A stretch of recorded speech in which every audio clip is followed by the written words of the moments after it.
Thank you, Brittany. For those of y'all that don't know Brittany, she is Guy and Valerie's daughter. We're grateful that she's here today. Thank you. I want to share with you today some additional lessons in regard to this whole incident surrounding Samson's life. Samson, I tell you, I've been living with this story now seriously for about a year. And every time I read a little bit more, I'm just shocked. I'm just dumbfounded. I'm just taken back. And as I was preparing this message, I said, Lord, do I really have to keep talking about this guy? He's just such a sorry dog. I don't know what else to say. I don't even really want to be talking about it. And yet God's taken me this direction. I remember about 6 or 8 months ago, I was talking to Carolyn. I said, I think I'm going to preach on Samson. I don't really want to, but there's too much here for us to miss. As we move today into the 15th chapter of Judges, we see really an unexpected turn of events take place. And in this unexpected turn of events, it's so surprising because of what immediately preceded it. Samson being betrayed by his new bride and losing a bet regarding a riddle of all things, and killing 30 men in order to keep his commitment to 30 others. So coming out of that series of events at the end of chapter 14, we get to the beginning of chapter 15 and we read this rather unexpected turn of events in the first 3 verses where it says, later on, during the wheat harvest, so some months later, Samson took a young goat as a gift and visited his wife. I want to go to my wife in her room, he said.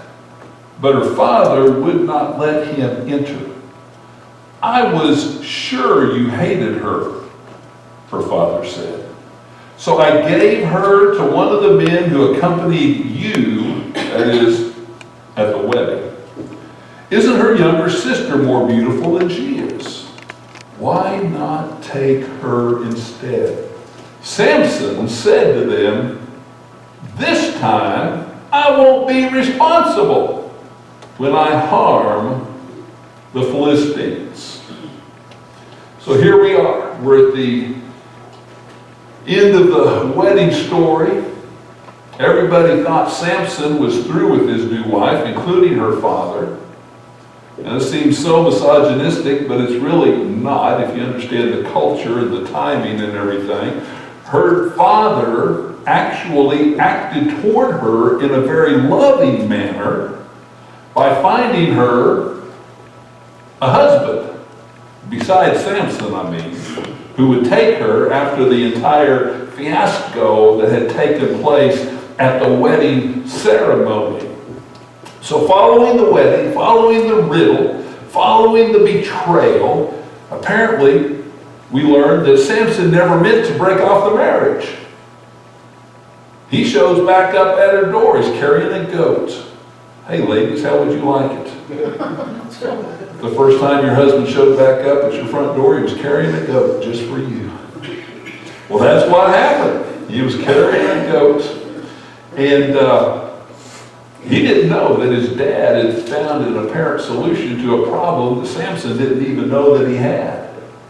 And when he finds out that his father, that her father, had given her away to another man, one of those 30 men, remember those 30 men we were talking about? Those guards? He was one of those guys. He was a Philistine. Probably her dad was glad.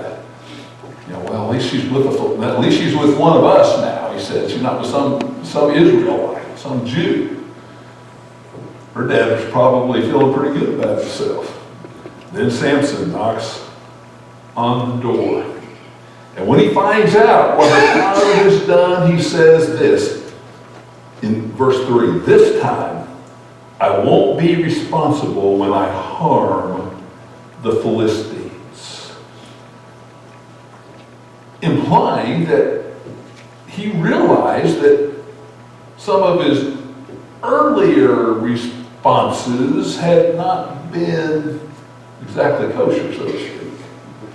That is, that he bore some responsibility for what had taken place there. But now he's saying, you know what? I won't be responsible because of what her dad did. He's literally, in the Hebrew translation, it means I will be justified in my actions.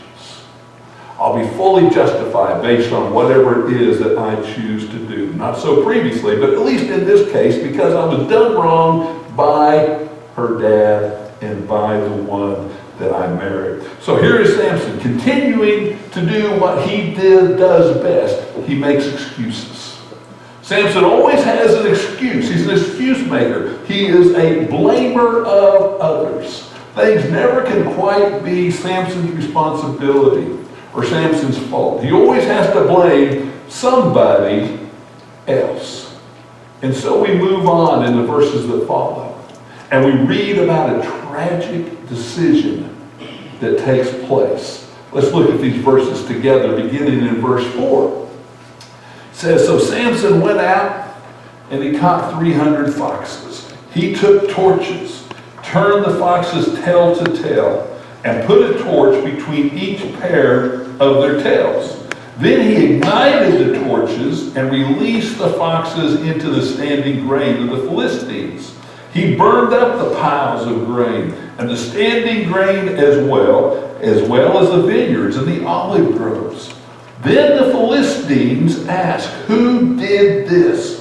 They were told, 'It was Samson, the Timnite's son-in-law, because he has taken Samson's wife and given her to another man.' So the Philistines went to her and her father and burned them to death. They were told," verse 7. "Then Samson told them, 'Because you did this, I swear that I won't rest until I have taken vengeance on you.' He tore them limb from limb with a great slaughter, and he went down and stayed in the cave at the rock of Etam." Folks, Samson, he had a plan. And his plan was to burn their harvest. This was premeditated on his part. He planned this ahead of time. He had to. He's going to gather up all those foxes and tie their tails together, set them afire so that they would go running through the crops, setting the crops on fire in a willy-nilly kind of way in order that it would be much more difficult for them to be saved. And here's what Samson does. He strikes at the very heart of the Philistine economy. Now think about this. What if somebody came and they wiped out your economy?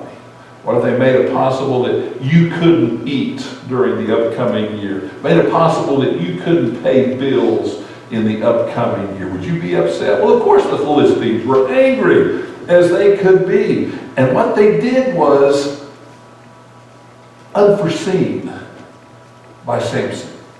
I don't think Samson ahead of time thought, well, if I am vengeful against these individuals, then they're going to come to my wife and father-in-law's home and they're going to kill them by fire. By the way, if we were to go back a couple of chapters, we would see that that was the threat that was originally made to Samson's wife. They said, if you don't figure out this riddle and tell us what this riddle means, we're going to burn down your house. That was the threat. Well, they carried it out. And when they carried it out, they brought incredible destruction to that family. But it wasn't over, because it says that in the end, Samson decided to take revenge for the revenge that they had taken, for the revenge that he had taken. Did you catch that? You need to. I need you to catch that. So here we have this incredible cycle of revenge taking place. And it said in those last few verses that it ended with a great slaughter. And Samson, who has this incredible opportunity, all he can seem to do is to kill people.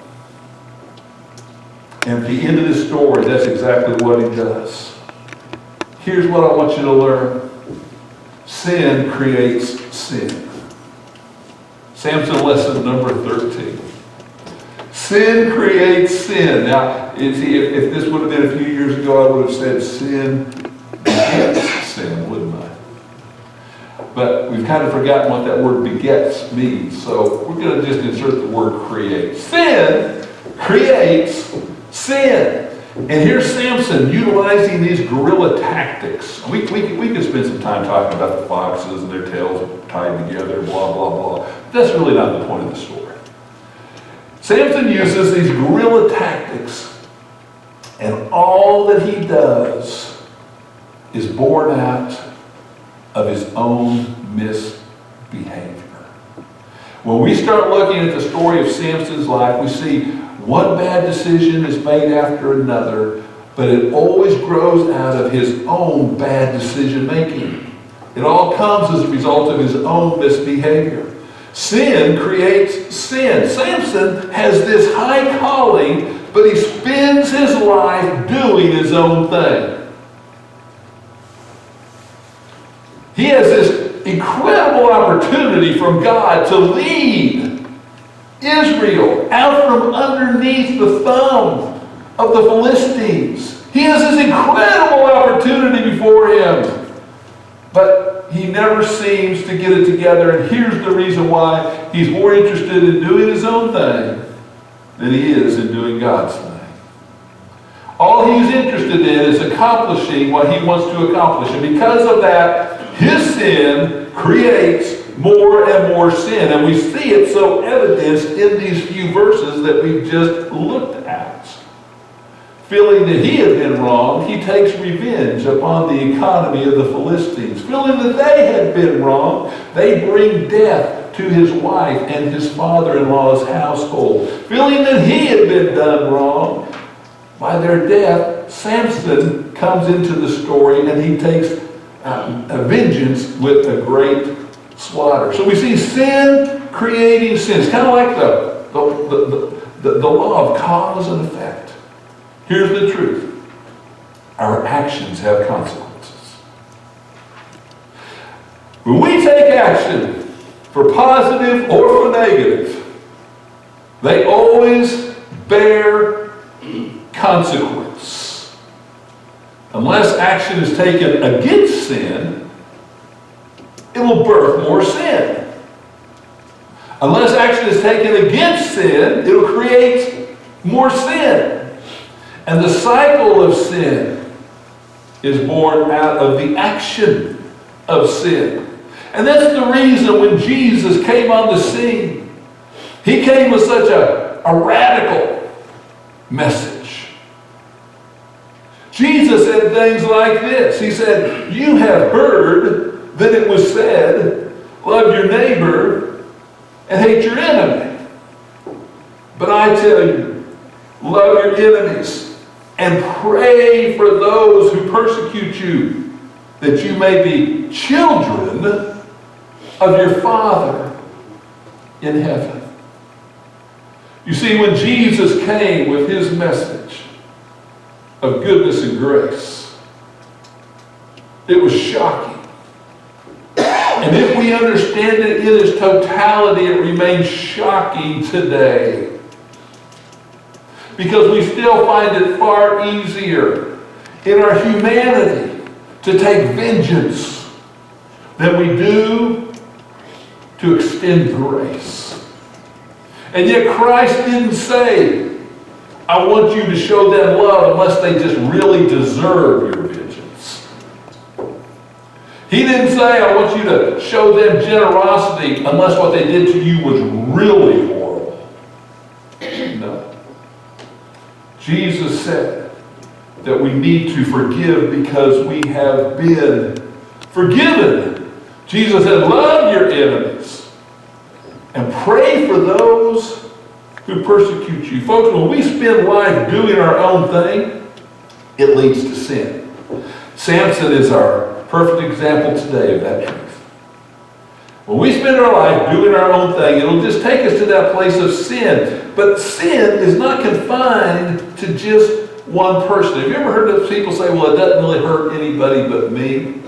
Have you heard that kind of attitude? It's really my business. It doesn't hurt anybody but me. Let me tell you something. Everything we do touches the lives of those around us. And when that thing is sin, what we see happen is that it begets sin.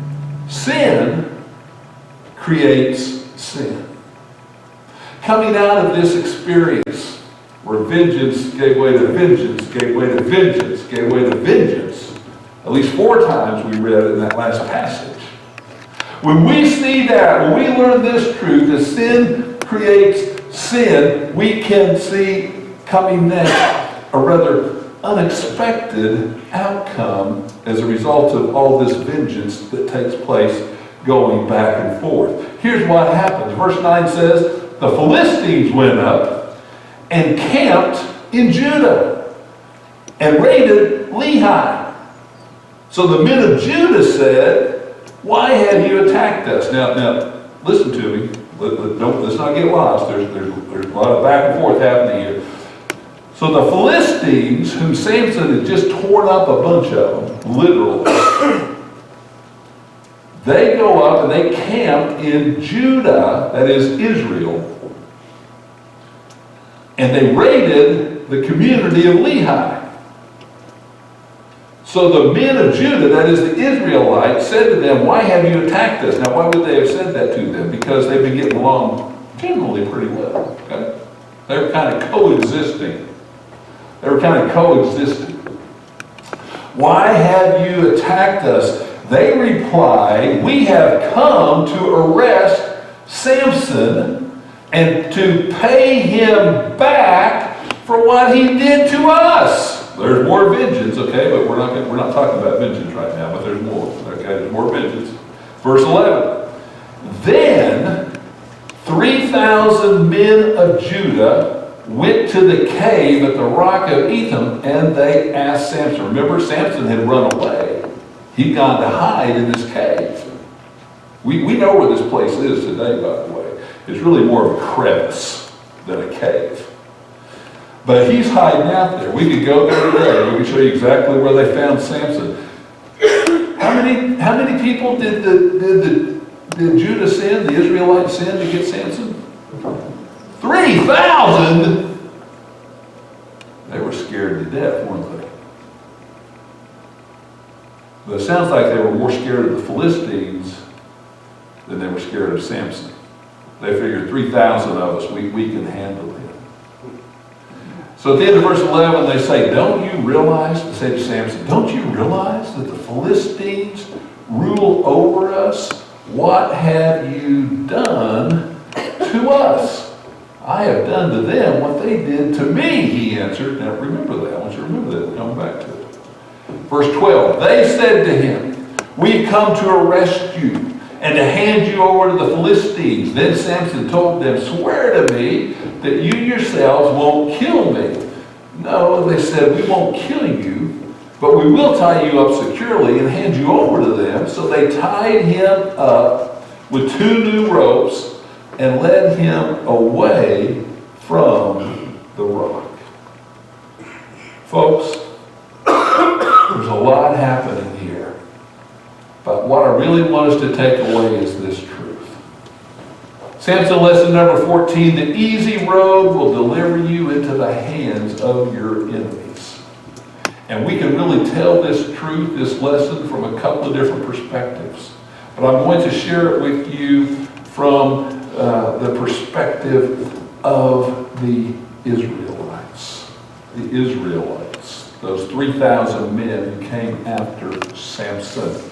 You see, Samson never expected what was going to happen next. I don't think Samson would have been surprised if the Philistines would have showed up. But it wasn't the Philistines, it was the 3,000 Israelites showed up to arrest him. The very people, now think about this, the very people that Samson was supposed to be leading came in order to bind him and to hand him over to the Philistines. Now listen, this is kind of a side note, but not one time in this entire story of the life of Samson do you see Samson going to the Israelites and saying, hey boys, come on, we've got business to take care of. Let's go do what men do. We're going to war against the Philistines. I'm going to lead you. That's what God had planned from the beginning. That was God's plan A. That's what we're going to accomplish. Come on, boys, follow me. Not once do you ever read even a semblance of that in this story of Samson. So, here in this occasion, we have the individuals who were supposed to be Samson's army coming to arrest him, not because he robbed the bank or kicked the dog. They come to arrest him in order to hand him over to the Philistines.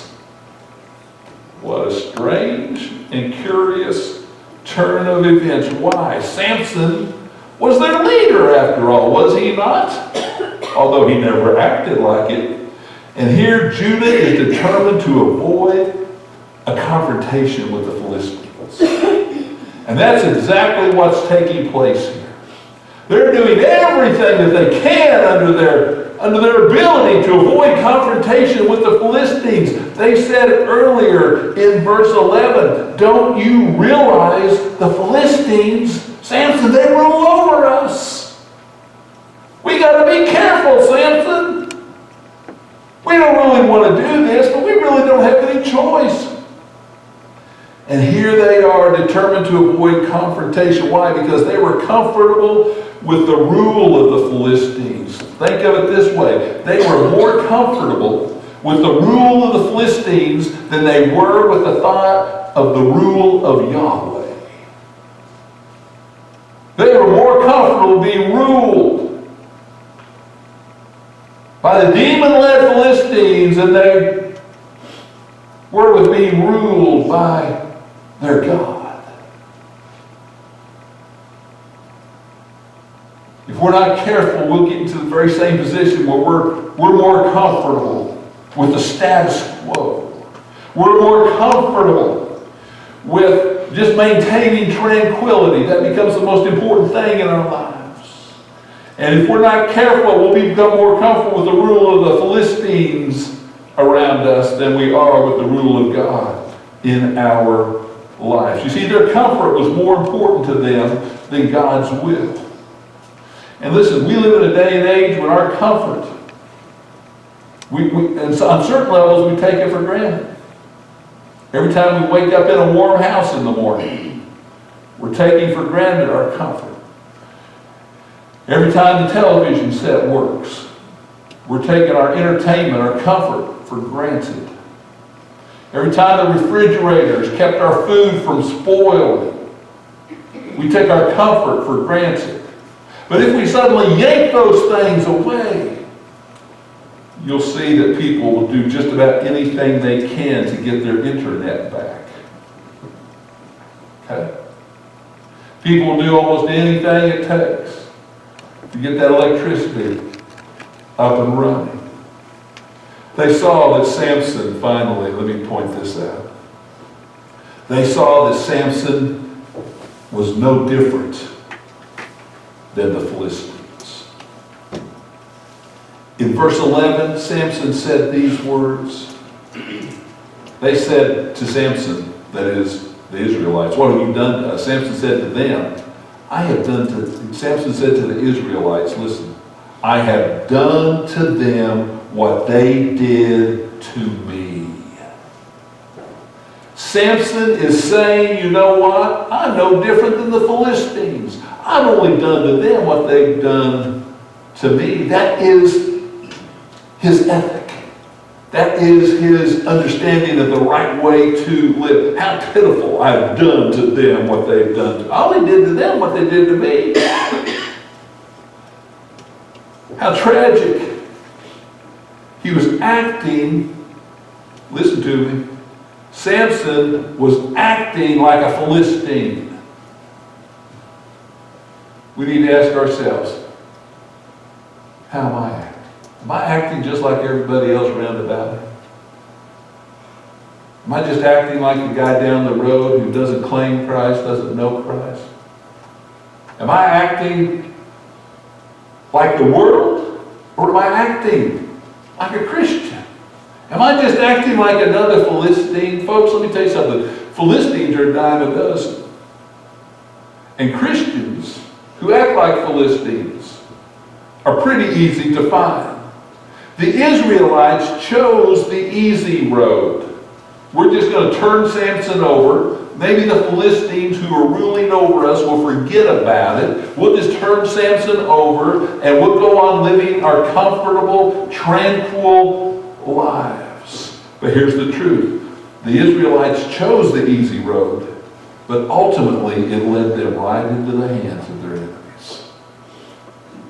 You see, they thought this would be the easy thing to do. Let's just get rid of Samson. Let's turn him over to the Philistines. It won't really be our fault. They'll finish him off. And we can go on living life in the comfortable manner in which we have grown accustomed. Y'all, in our sin, we seldom see the consequences coming.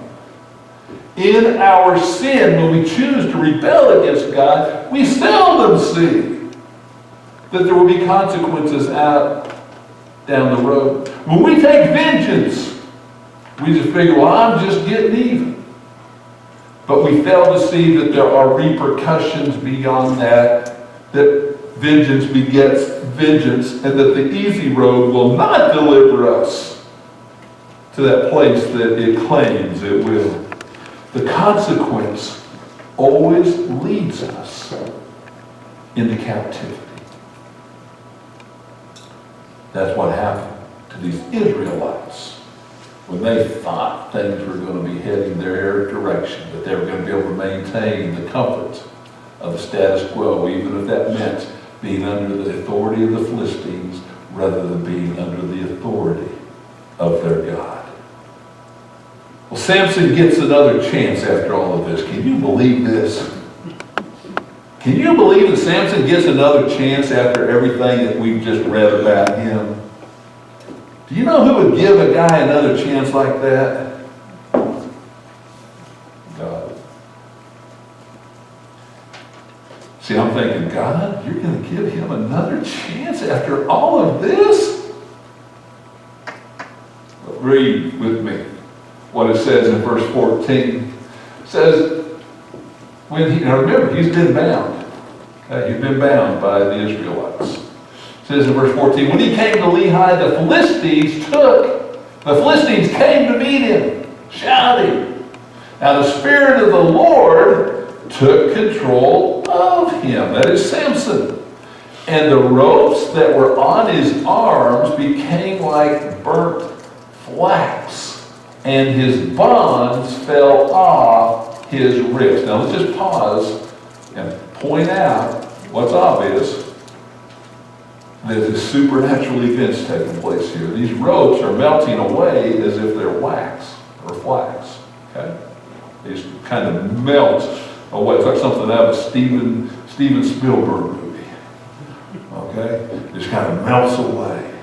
And that's what happens. Verse 15 says, he found a fresh jawbone of a donkey, reached out his hand, took it, and killed 1,000 men with it.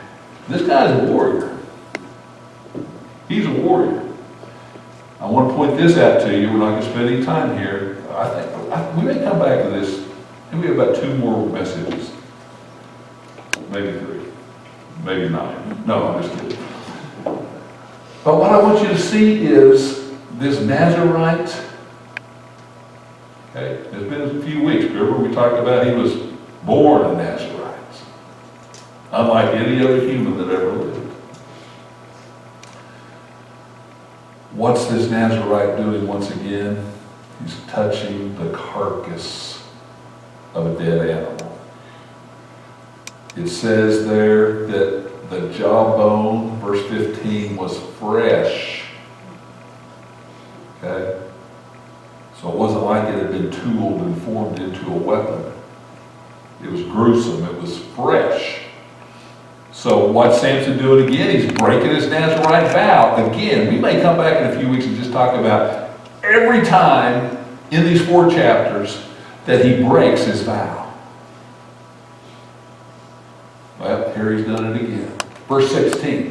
Then Samson said, with the jawbone of a donkey, I have piled them in a heap. With the jawbone of a donkey, I have killed 1,000 men. By the way, this is another 2-liner. Remember last week when we talked about all the 2-liners?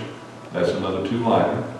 We go on verse 17. When he finished speaking, he threw away the jawbone and named that place Ramath-Lehi, because he became very thirsty and called out to the Lord. You have accomplished this great victory through your servant. I wish it just ended right there, but it doesn't.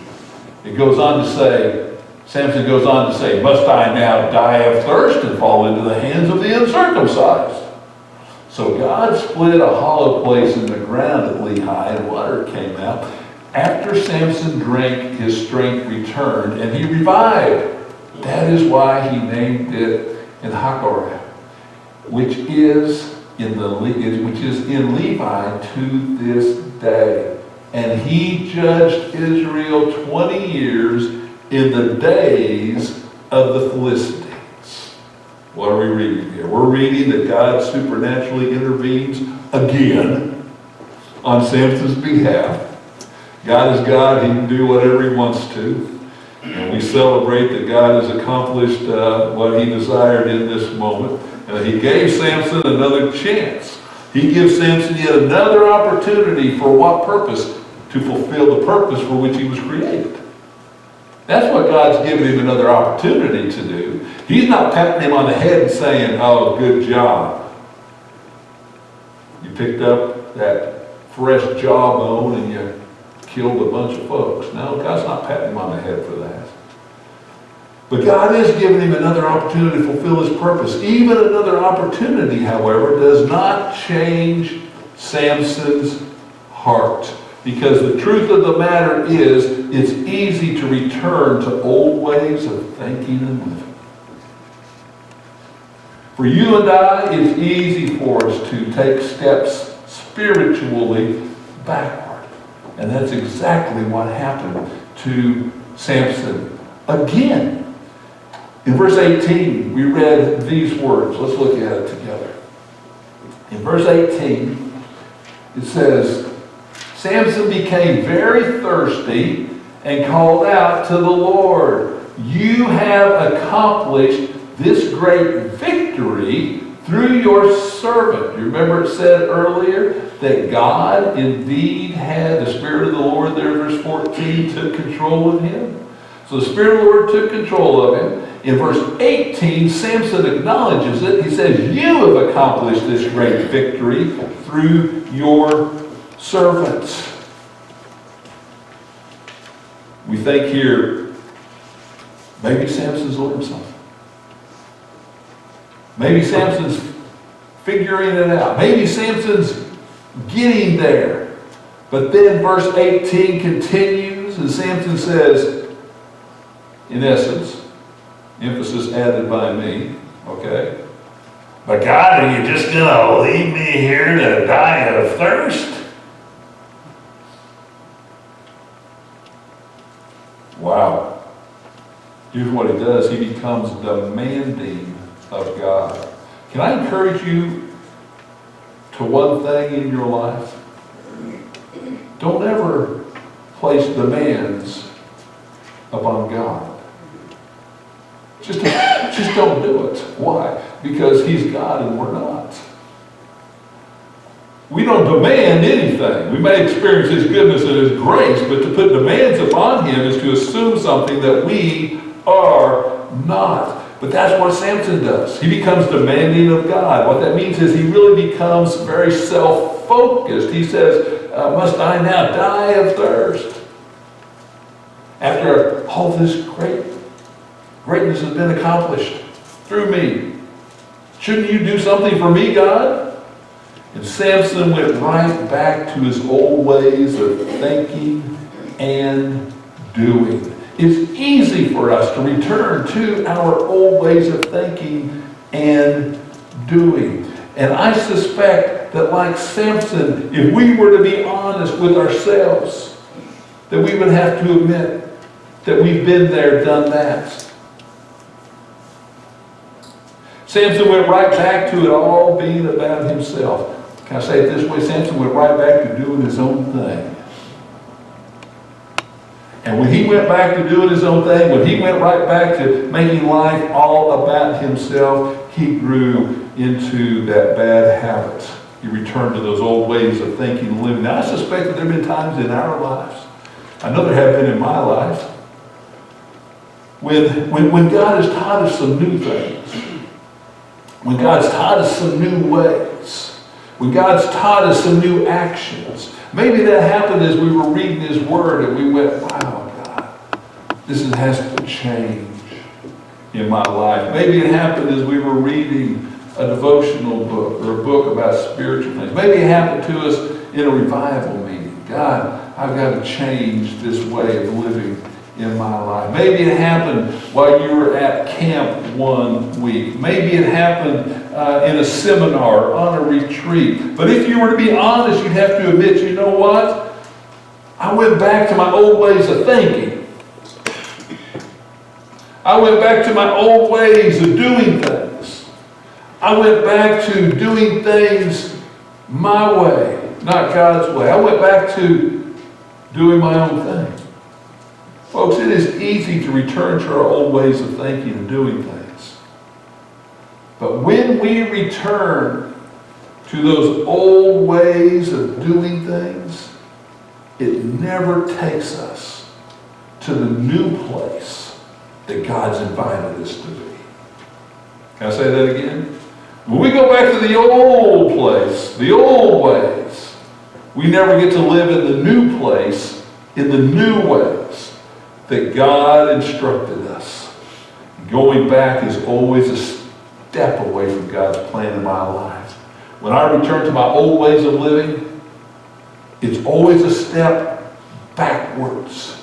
And stepping back into an old way of thinking is always a step away from God. When God challenges us, when God says to us, you know what? Here's a better way. Here's a new way. I want you to love your enemies and to pray for those who persecute you. And we step back and we choose something else. It's always a step back, away from God. And never is God's larger purpose for our life. Folks, listen. Here's the truth. As we've learned today, sin creates sin. In our lives, sin will always birth more sin. And we need to beware of our practices, of our participations, because of the danger that they will bring into our lives and the lives of others. Easy road, the road that the Judahites were choosing, just to hand Samson over. Oh, it looks easy and it looks attractive, but the truth is, the easy road will always end up delivering us into the hands of God's enemies. It never will take us to the place that we think it will take us.